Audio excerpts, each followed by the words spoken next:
Hello students, welcome to the channel Meenu multi smart solution. मैं हूँ मीनू, चंडीगढ़ से। आप भी मुझे ज़रूर बताइएगा कि आप कौन से शहर से मुझे देख रहे हैं, मुझे कमेंट ज़रूर करके बताइएगा, ठीक है। और इसके साथ ही आज हम यहाँ पर क्यूरियोसिटी बुक का, जो कि क्लास 6 की साइंस की बुक है, हम यहाँ पर लेसन नंबर 1 डिस्कस करेंगे। यहाँ पर उसके क्वेश्चन आंसर्स, ठीक है। लेसन नंबर 1 से ही स्टार्ट करने जा रहे हैं हम।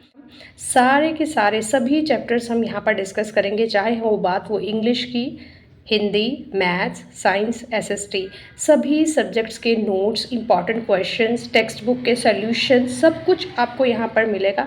अगर आपको किसी चैप्टर से रिलेटेड कोई नोट्स या आपको कोई सॉल्यूशन चाहिए तो आप मुझे कमेंट करके ज़रूर बताइए, ताकि मैं जल्दी से जल्दी उसकी वीडियो अपलोड करके आपकी हेल्प कर सकूँ, ठीक है। हम टाइम वेस्ट नहीं करते बिल्कुल भी। बस इतना ही कहना चाहूँगी कि अगर आप नए हैं चैनल पे तो सब्सक्राइब करना बिल्कुल मत भूलिएगा, क्योंकि जब आप नेक्स्ट वीडियो ढूंढेंगे ना तो आप मुझे ही ढूंढेंगे कि वो वीडियो मुझे दोबारा से मिल जाए, ठीक है। तो ये हम गारंटी के साथ बोलते हैं। तो आप इसलिए अभी के अभी सब्सक्राइब कर दीजिए चैनल को, ठीक है, ताकि सभी के सभी चैप्टर आपको जल्दी से जल्दी अपडेट आपको मिलती रहे। चलिए स्टार्ट करते हैं विदाउट वेस्टिंग एनी टाइम। जैसे कि आप देख सकते हैं, लेसन नंबर 1 है क्यूरियोसिटी बुक का, the wonderful world of science. यही है, वेरी शॉर्ट क्वेश्चन आंसर है, हम वो यहाँ पर डिस्कस करने जा रहे हैं आपके साथ। जैसे कि फर्स्ट क्वेश्चन है, what drives human to explore and ask question from a young age. इसका आंसर है क्यूरियोसिटी, ठीक है। इसके बाद नेक्स्ट क्वेश्चन देखिए, what does science involve. Making, answer of this question is making observation, asking questions, making hypothesis, doing experiments and figuring out the result. That is the answer of third question. Fourth question is, why is curiosity important in science? Science में curiosity important क्यों है? Answer of this question is, it derives the desire to learn and understand more about the word. हमें किसी भी चीज़ को जानने की जब क्यूरियोसिटी होती है ना, तभी हम उसे पढ़ने का, उसे लर्न करने की कोशिश करते हैं, है ना। अगर हमें क्यूरियोसिटी नहीं है तो हम करने की कोशिश उसे बिल्कुल भी नहीं करते हैं कि क्या अंडरस्टैंड करने की कोशिश करें। क्यूरियोसिटी ही सब कुछ है, इसीलिए इस बार एनसीईआरटी में आपको क्यूरियोसिटी की ही बुक लगी है साइंस में, ठीक है, जो कि बहुत ही ईजी है। अगर आप ध्यान से सारे चैप्टर को पढ़ेंगे तो आपको फुल चैप्टर पढ़े ही अच्छे से समझ में आएगा। फिफ्थ क्वेश्चन है, give an example of being curious and doing a bit of science. Answer of this question is taking apart a toy to see how it works. ठीक है, तो इसका अगर हम समझना चाहें इस क्वेश्चन को, क्या लिखा है, give an example of being curious and doing a bit of science. कहते हैं क्यूरियस का मतलब आप क्या समझते हैं, कि एग्जाम्पल भी हो इसकी मेरे को, ठीक है। तो एग्जाम्पल आंसर देखिए इसका, taking apart a toy to see how it works. देखो, कोई भी छोटा बच्चा होता है ना तो बड़ी क्यूरियोसिटी होती है उसको कि कोई भी टॉय जो चल रहा है ना वो कैसे प्ले कर रहा है, उसके अंदर कौन सा ऐसा पार्ट है जो उसे चलने में उसकी मदद कर रहा है। तो ये क्यूरियोसिटी है जिसके कारण बच्चा जो है उस टॉय की उधेड़बुन कर देता है ना, है ना, सबके घर पे ऐसा होता है। तो वो क्यूरियोसिटी ही होती है। नेक्स्ट है sixth question, what does science help us do. Answer of this question is answer questions and solve mysteries, ठीक है। सेवंथ क्वेश्चन है, why do star shine in the night sky according to science. Science के according जो है stars रात में shine क्यों करते हैं। Answer of this question is due to reaction happening inside them. जो उनके अंदर रिएक्शन हो रहा है उसके कारण ही वो स्टार्स ब्लिंक करते हुए आपको रात को नजर आते हैं। क्वेश्चन नंबर 8 है, what helps plants know when to bloom. Answer of this question is light and temperature, ठीक है। नाइन्थ क्वेश्चन है, why is earth special. Earth special क्यों है। आपको पता है हमारे प्लैनेट्स में एक अर्थ भी है और उसी में हम सर्वाइव करते हैं, तो कहते हैं ये स्पेशल क्यों है। Answer of this question, it is the only planet we know that has life. ये एक ही प्लैनेट ऐसा है जिसमें कि लाइफ सर्वाइवल संभव है, बाकी किसी प्लैनेट में हम जी नहीं सकते, क्योंकि नहीं वहाँ पर गैसेस है, जैसे कि हमें ब्रीथ करने के लिए, सांस लेने के लिए ऑक्सीजन की ज़रूरत होती है, तो ऐसा कोई प्लैनेट नहीं है जहाँ पर इतनी सारी सुविधाएं हैं, ठीक है। अगला है 10th question, what are ecosystem. Ecosystem क्या है। Answer of this question is different environment like forest, ocean, desert and wetlands, each with its own plant, animals and condition, that is called a ecosystem. 11 number question है, what does food give us. Food आपको क्या देता है। इसका answer तो आप खुद भी लिख सकते हो कि फूड से आपको क्या मिलता है। Answer of this question is energy and helps us grow. Energy भी मिलती है और इसके साथ साथ हमें ग्रो होने में हेल्प भी करता है फूड। क्वेश्चन नंबर 12 है हमारा यहाँ पर, why is water essential for life. Water क्यों इसेंशियल है? We need it to survive. हमें सर्वाइव करने के लिए वाटर की ज़रूरत होती है। क्वेश्चन नंबर 13 है, what are the 3 states of water. Water की 3 स्टेट्स कौन कौन सी हैं? देखो, अगर हम उसे रेफ्रिजरेटर में रखते हैं तो वो सॉलिड फॉर्म में यानी आइस फॉर्म में आ जाता है। वैसे तो हमें लिक्विड फॉर्म में वो दिखता ही है जिसे हम वाटर बोलते हैं, और अगर हम उसे बॉयल करेंगे तो स्टीम फॉर्म में भी वो आ जाता है जिसे हम गैसियस स्टेज बोलते हैं वाटर की। ठीक है, तो 3 मेन स्टेट्स कौन कौन सी हैं? आइस, वाटर एंड स्टीम, जिसे हम सॉलिड, लिक्विड और गैस बोलते हैं। 14 नंबर क्वेश्चन है, at what temperature does water freeze.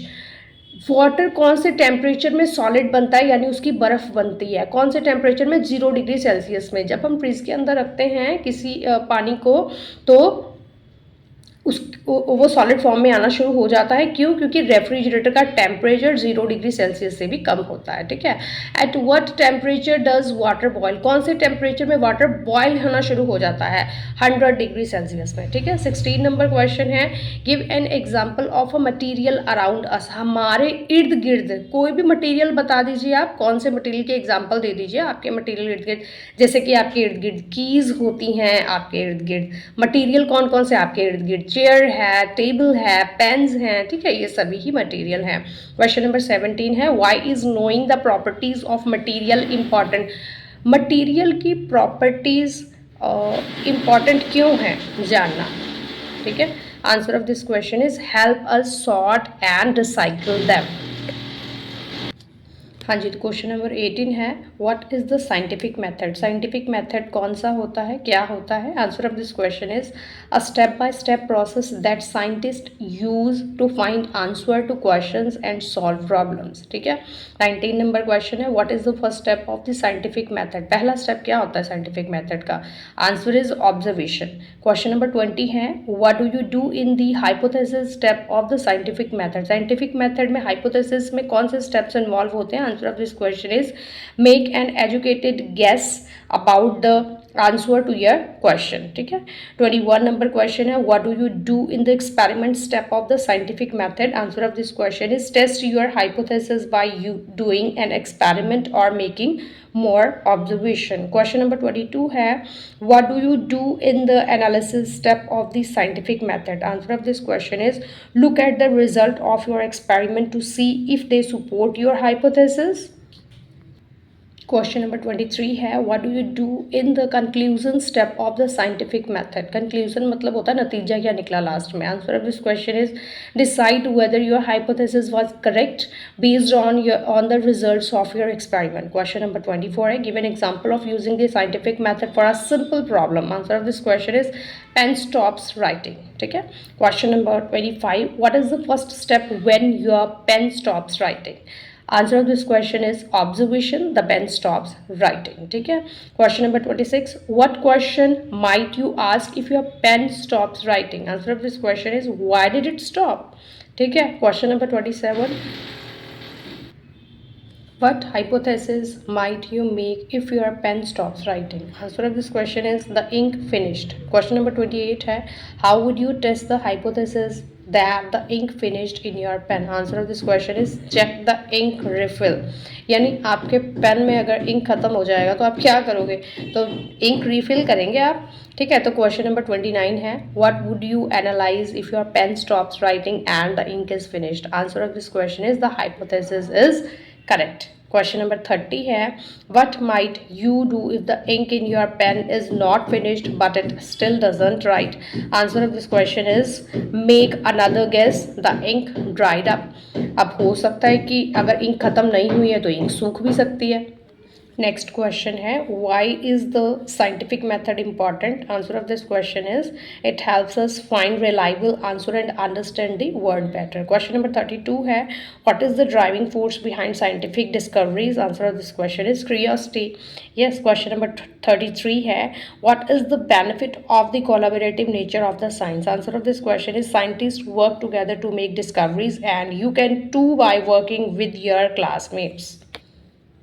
Question number 34 है, what does science help us do besides understanding the world? Answer of this question is solve problem and improve our lives. Question number 35, what kind of environment does earth have? Answer of this question is different environment like forest, ocean, desert and wetlands. ठीक है. Question number 36 है, what is an example of an animal adaptation mention? Answer of this question is how a caterpillar turns into a butterfly through metamorphosis. Yes. Question number 37. What does a seed need to grow into a plant? Answer of this question is water, sunlight and nutrients from the soil. Yes. Question number 38. Why is it important to think about where each ingredient in a meal comes from? Answer of this question is to understand the origin and diversity of our food. Question number 39 है, how can water be enjoyable in our daily lives? Answer of this question is playing in the rain or jumping in puddles. Question number 40 है, what does recycling involve?